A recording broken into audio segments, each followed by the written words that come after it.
কেন করলে কি হবে? তো সবাই বলবো বাবা কিছু বড় লোক হয়ে যাচ্ছে, কিছু কেনাকাটা কি এটা কেনে ওইটা কেনে, সবাই কেনাকাটা তোর সাথে। আর সবাই আরে ভাই, একটা জিনিস কিনলে কেউ বড় লোক হয়ে যায়? ওরে বাবা, তুই সবাই করে দোষ নাই, তুই করলে অনেক দোষ। কি বলবো? আমি কর কিনছিস আমার ভিডিও করার কি আছে? আরে এটা সবাই তো জিনিস কিনে আনবক্সিং করে, তাই আমিও ভাবলাম আনবক্সিং করি। এটা এমন কিছু দাম না, জিনিসটা এসেছে।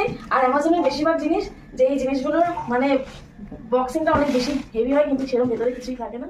আর এটা আচ্ছা তুই এখন তো কি হয়েছে? এখন দেখবো, এখন 10 সাড়ে 10টা বাজতে যায়, এখন এটা লাগাতে বেশিক্ষণ লাগবে না, দাঁড়াও।